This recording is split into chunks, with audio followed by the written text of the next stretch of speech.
नमस्कार दोस्तों, मेरे हाथों में 2 पन्ने की एक सरकारी चिट्ठी है। वो चिट्ठी जो यूपी के प्रमुख सचिव की तरफ से, मुकेश कुमार मेश्राम की तरफ से सभी जिलाधिकारी और सभी मंडलायुक्त यानी कमिश्नर को लिखी गई है। और ये 2 पन्ने की चिट्ठी इस बात की तस्दीक करती है, इस बात का सबूत है कि योगी आदित्यनाथ अगर कहते हैं टेलीविजन कैमरों के सामने, टेलीविजन चैनलों के इंटरव्यू में कि भारत हिंदू राष्ट्र था, भारत हिंदू राष्ट्र है और भारत हिंदू राष्ट्र रहेगा, संविधान की शपथ लेकर यूपी के सूबे की गद्दी पर बैठा एक मुख्यमंत्री अगर यह कहता है तो पहले तो संविधान की आत्मा के साथ खिलवाड़ करता है और बार बार बयान देता है। लेकिन उसी मुख्यमंत्री की सरकार जब ऐसे 2 पन्ने की चिट्ठी लिखकर जिलाधिकारियों को रामनवमी और नवरात्रि के लिए खास तरह के इंतजाम करने और उस इंतजाम में भागीदारी करने, सेलिब्रेट करने का आदेश जारी करती है, तो ऐसा लगता है कि इस देश के संविधान के लिए यूपी सरकार संविधान के प्रति जवाबदेही न मानते हुए मनमाने ढंग से यूपी सरकार को हिंदुओं की सरकार के तौर पर स्थापित करने की कोशिश में जुटी रहती है। और ऐसा मैं क्यों कह रहा हूं? यह जो चिट्ठी है, गौर से आप सुनिएगा। और इसलिए मैं कह रहा हूं कि अगर देश संविधान से चलता है तो इसी देश में यूपी है, लेकिन क्या कोई सूबे की सरकार किसी धर्म के लिए, किसी एक धर्म के लिए ऐसे इंतजाम करने, उस धर्म के धार्मिक उत्सवों में शरीक होने के आदेश दे सकती है क्या? इसके लिए आगे कुछ कानूनी पहलू पर भी बात करेंगे, लेकिन पहले सुनिए चिट्ठी में क्या है। यह चिट्ठी लिखी गई 10 मार्च को। चिट्ठी लिखी गई है, जैसा कि मैंने कहा, सभी जिले के डीएम और कमिश्नर को। चिट्ठी में क्या कहा गया है और क्या यह काम सरकार का है? चिट्ठी में कहा गया है कि दिनांक 22 मार्च 2023 से 30 मार्च 2023 तक चैत्र नवरात्रि श्री राम नवमी के अवसर पर सांस्कृतिक कार्यक्रम आयोजन करने के संबंध में, और इसमें 7 पॉइंट हैं, मुकेश कुमार जी की तरफ से लिखी गई, जैसा कि मैंने कहा। और इसमें कहा गया है कि उपरोक्त के संबंध में अवगत कराना है कि आगामी शुभ तिथियों दिनांक 22 मार्च से 30 मार्च तक चैत्र नवरात्रि के अवसर पर मां दुर्गा के 9 रूपों की विधि विधान के साथ पूजा की जाती है और इसे आत्मशुद्धि और मुक्ति का आधार माना गया है। चैत्र नवरात्रि में मां दुर्गा का पूजन करने से नकारात्मक ऊर्जा खत्म होती है और हमारे चारों ओर एक सकारात्मक ऊर्जा का संचार होता है। नकारात्मक और सकारात्मक ऊर्जा का संचार, यह धार्मिक आस्था का सवाल है।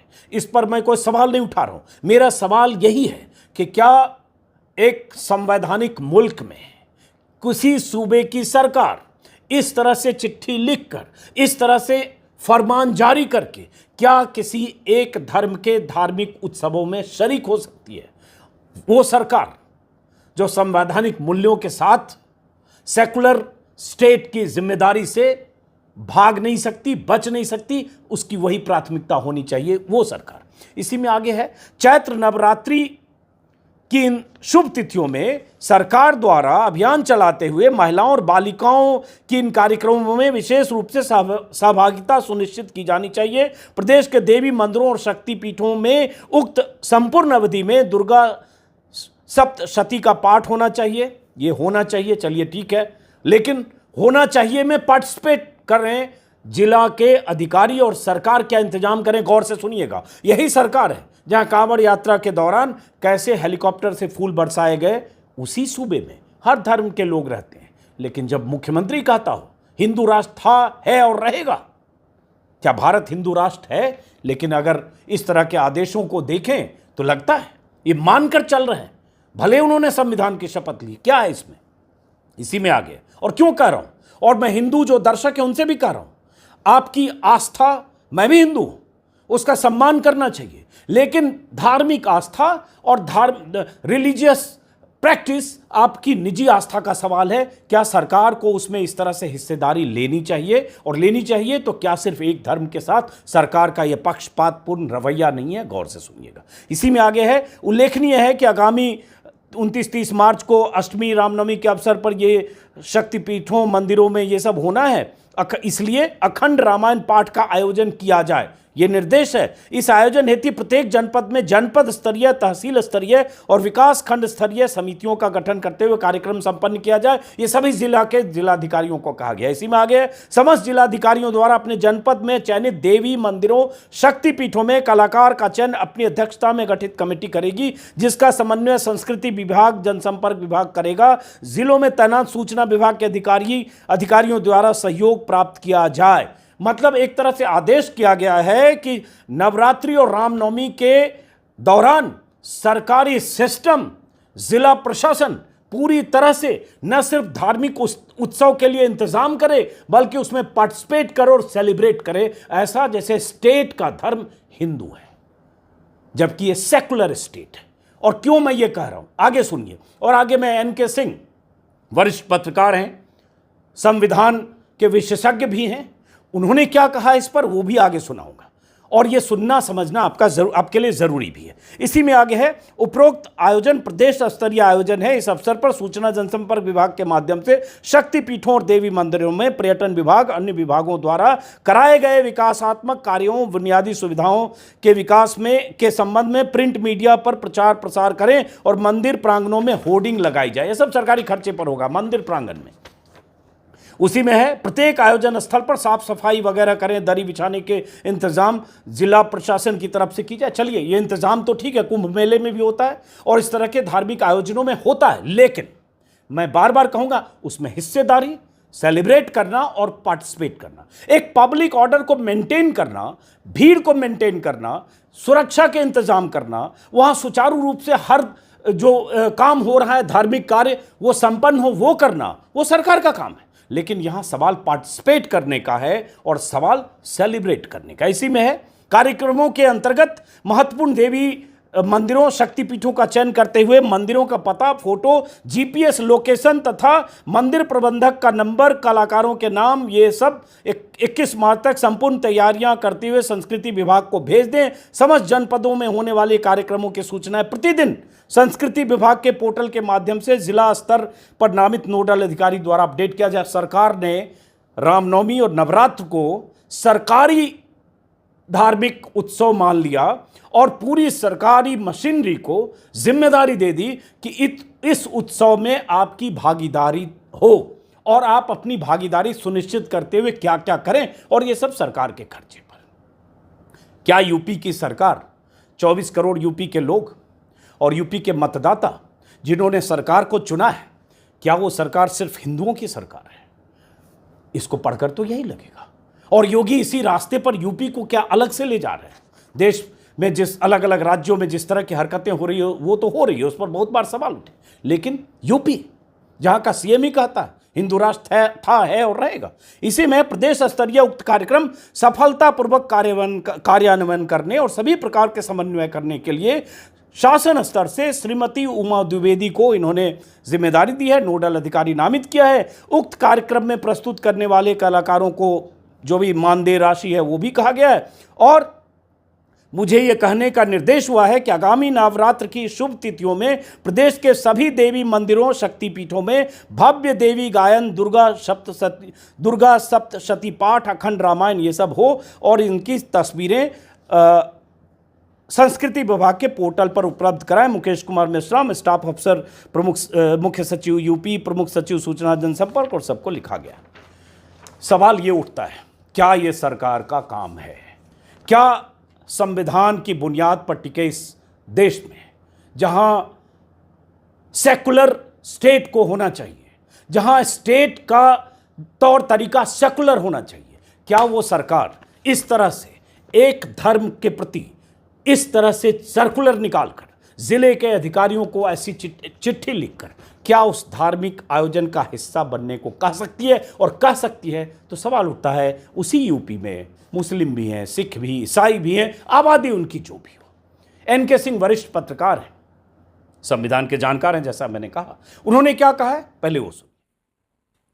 जी हाँ, यूपी सरकार का ये पत्र सभी डिस्ट्रिक्ट मजिस्ट्रेट्स को और सभी सरकारी कर्मचारियों को, अगर आप उसकी ध्वनि देखें तो लगता है कि भारत के संविधान और इसके सेकुलर कैरेक्टर को एक सस्टेन तरीके से खत्म करने की कोशिश हो रही है।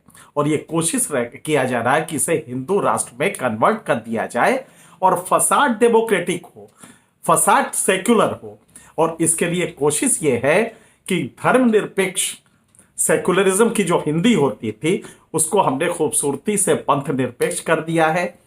संघ ने यह भी बताना शुरू किया कि नहीं साहब, हिंदू सनातन धर्म जो है ये धर्म नहीं है, ये जीवन पद्धति है और धर्म और रिलीजन में अंतर है। लिहाजा भारत अगर सनातन धर्म को अंगीकार कर लेता है और हिंदू राष्ट्र बन जाता है तो ये कहीं से गैर सेकुलर नहीं होगा। ये इसकी कोशिश होगी और इसके लिए एक जजेस का एक बड़ा वर्ग है जो कि कॉन्स्टिट्यूशन लॉ को प्रमुख नहीं समझता, बल्कि वो हिंदू स्क्रिप्चर से लॉ लेना चाहता है और उससे वो डिराइव करता है कॉन्स्टिट्यूशन का इंटरप्रिटेशन भी। तो ये आने वाले दिनों में होने वाला है। अगर आप इस पत्र को देखें, इसका पॉइंट नंबर 2 देखें, तो कहा गया है कलेक्टरों से और बाकी अमला से कि जाके वहां से लड़कियों को लाएं और इस कार्यक्रम को, नवरात्रि के 9 दिन के कार्यक्रम को सफल बनाएं। स्टेट का रोल क्या होता है? स्टेट, एक सेक्युलर स्टेट में हम पंथ निरपेक्ष भी मान लें तो एक सेक्युलर स्टेट में स्टेट का रोल होता है वहां पे जो भीड़ आ रही है उसको कंट्रोल करना, उसकी सुविधाओं का ख्याल रखना। सुविधाओं का मतलब कि सड़क बन गई हो, सड़क वहां पे साधन पहुंच रहे हो, ये देखना। वहां पे भीड़ लाना और भीड़ से कहना। जैसे पहला पैरा आप देखिए उस पत्र का, तो उसमें यह लिखा गया है कि देवी के बारे में, देवी की पूजा करने से नकारात्मक ऊर्जा खत्म होती है, सकारात्मक ऊर्जा आती है। यह स्टेट एडमिट कर रहा है कि देवी के पूजा से, लिहाजा सभी को पार्टिसिपेट करना चाहिए। मतलब कि कलेक्टर साहब कल जाके आंख बंद करके, जबकि काम था कि वो जो भीड़ आ रही है बिल्कुल करे, वो वहां के यातायात प्रबंध करे, वहां पब्लिक ऑर्डर देखे, जन सुविधाएं भी देखे। लेकिन बच्चे ढो के लाए जाएंगे, कलाकारों को स्टेट, और ये कहेगा ये सांस्कृतिक प्रमोशन है। इस तरह के जब बाकी ओकेजन्स आते हैं, बाकी धर्मों के आते हैं, इसलिए ये कोशिश है। और सबसे बड़ा खतरा ये है कि ये हिंदू स्टेट, हिंदू राष्ट्र की तरफ हम ले जा रहे हैं। हिंदू राष्ट्र, क्योंकि संघ का ये मानना है कि जब 100 साल भारत की आजादी के होंगे तो ये हिंदू राष्ट्र होगा, मतलब 2047 तक। लिहाजा जुडिशियरी में ऐसे लोग तलाश किए जा रहे हैं। ये जो आप कॉलेजियम से झगड़ा देख रहे हैं, ये कॉलेजियम से झगड़ा भी इसी का है। आप जानते हैं कि इस समय भी सुप्रीम कोर्ट में अभी मोहन गोपाल जी ने, जो कि एक बड़े जूरिस्ट रहे हैं, उन्होंने एक आंकड़ा दिया और कहा कि अभी भी सुप्रीम कोर्ट में 5 जजेस हैं जो कॉन्स्टिट्यूशनल लॉ को भी इंटरप्रेट करते हैं, तो वो वैदिक चश्मे से करते हैं।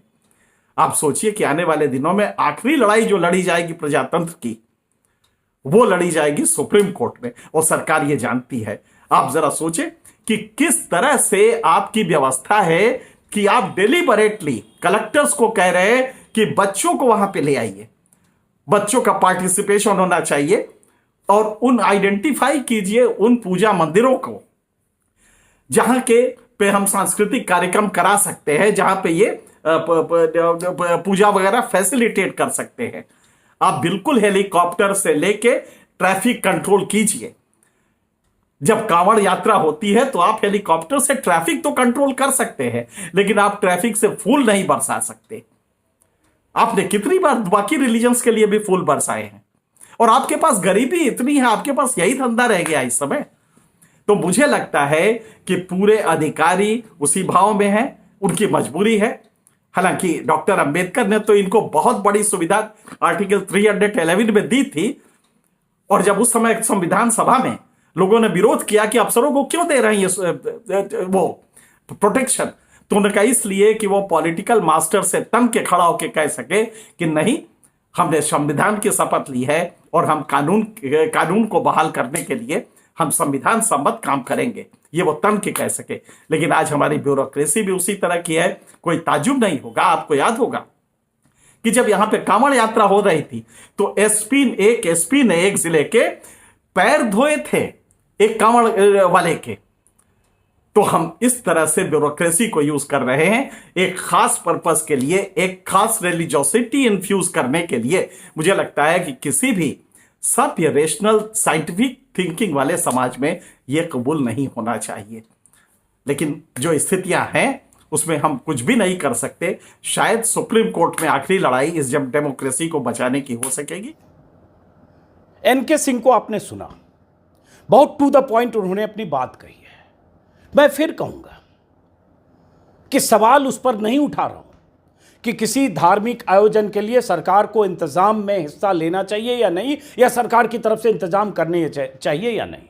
यह दशकों से होता है और करना ही चाहिए। और ये कुंभ मेले से लेकर और ऐसे तमाम धार्मिक आयोजन में सरकार का काम इंतजाम देखना है और तमाम तरह के इंतजाम मुहैया करने हैं ताकि वहां किसी तरह की अव्यवस्था न हो। लेकिन यहां सवाल सरकार के शरीक होने का है और सिर्फ एक धर्म के धार्मिक आयोजनों में शरीक होने का है। और यह सवाल तब उठा है जब योगी सरकार की तरफ से समय समय पर, चाहे कांवड़ियों के मौके पर 2017 में योगी आदित्यनाथ ने शपथ ली, 18 में हमने देखा कि यूपी के एडीजी प्रशांत कुमार हेलीकॉप्टर पर बैठकर पश्चिमी यूपी के कुछ जिलों में फूलों का छिड़काव कर रहे थे कांवड़ यात्रा के दौरान।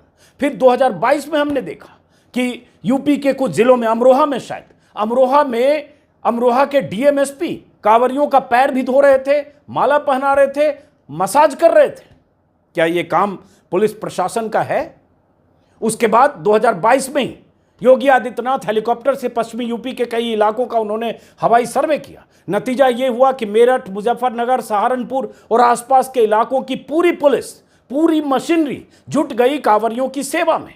और मेरठ के आईजी खुद फूलों की बारिश कर रहे थे और कई जगह पुलिस वालों को देखा गया मालिश करते हुए, मसाज करते हुए और कांवड़ियों के पैर धोते हुए। क्या यह सरकार का काम है? और जब ये करते हैं तो क्या सभी तरह के धार्मिक आयोजनों में आपकी यह भूमिका होती है? क्या अगर ईद है या मुसलमानों के जो उत्सव हैं, पर्व हैं, या जो दूसरे धर्मों के हैं, क्या उसमें भी सरकार की ऐसी भागीदारी होती है? अगर आप यूपी के नागरिक हैं तो आपको पता है कि क्या फर्क है। इसलिए यह सवाल उठता है कि क्या योगी आदित्यनाथ संविधान की शपथ लेकर मुख्यमंत्री बनने के बावजूद पहले यह बयान दे राष्ट्र था, है और वर्तमान में भी रहेगा। भारत हिंदू राष्ट्र था, वर्तमान में है और रहेगा। भारत हिंदू राष्ट्र था, है और वर्तमान में भी रहेगा। और ऐसे बयान देकर इस तरह के सर्कुलर निकालना, क्या कहेंगे आप? और अगर सरकार ऐसे काम करती है तो क्यों न मान लें कि इनके लिए सिर्फ हिंदू मतदाता या हिंदू आबादी मायने रखता है? हालांकि यह मानने में कोई गुरेज होना भी नहीं चाहिए। सबको पता है कि बीजेपी कैसे काम करती है और बीजेपी के लिए नजरिया क्या है दूसरे धर्मों के प्रति, खास करके मुसलमानों के प्रति। लेकिन इस सर्कुलर के बाद स्थिति ये है, चूंकि देश में ऐसा माहौल बन गया है, इसलिए कोई भी पक्ष का नेता इसका विरोध करने का जोखिम मोल नहीं ले सकता। किसी विपक्ष के नेता में हिम्मत नहीं है कि कहे कि सरकार का काम इस तरह के सर्कुलर जारी करना नहीं है। यह भी हुआ था 2022 में कि जब लखीमपुर खीरी के जिला प्रशासन ने वहां के शिक्षकों की ड्यूटी लगा दी थी। स्कूलों में, सरकारी स्कूलों में, दर्जनों सरकारी स्कूलों में छुट्टी करके शिक्षकों की ड्यूटी दी थी वॉलंटियर बनने के लिए कि वो कांवड़ियों की सेवा करें। लेकिन कहीं भी विरोध की आवाज नहीं उठी क्योंकि देश में ऐसा माहौल बन गया। अभी मैं देख रहा था, कुछ ट्विटर पर सर्च कर रहा था, तभी मुझे एक ललन टॉप पे दिखा एक बयान। यूपी के डीजीपी रहे हैं विक्रम सिंह, उनका एक बयान है। उसी संदर्भ में जब यूपी में कांवड़ियों की सेवा में जब सरकारी अधिकारियों को झोंक दिया गया था, उनका एक बयान था और यह बहुत अहम बयान है पूर्व डीजीपी का।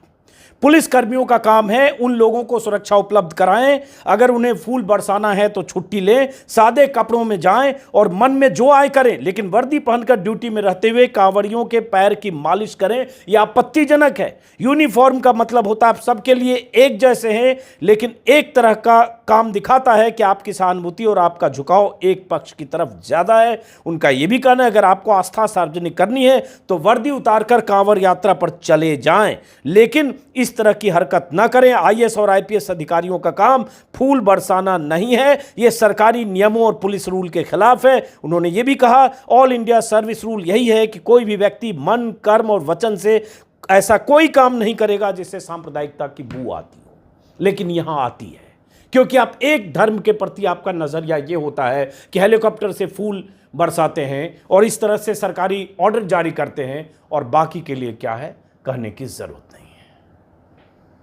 लेकिन जैसा मैंने कहा, मोदी हैं तो कुछ भी मुमकिन है और वहां तो योगी है।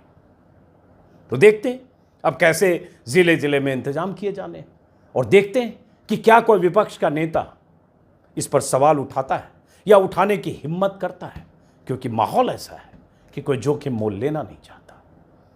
फिलहाल इस वीडियो को खत्म करते हैं दोस्तों, फिर मुलाकात होगी। और अगर आपने मेरे YouTube चैनल को सब्सक्राइब नहीं किया तो सब्सक्राइब करें, ज्वाइन कर सकते हैं ज्वाइन करें। नमस्कार।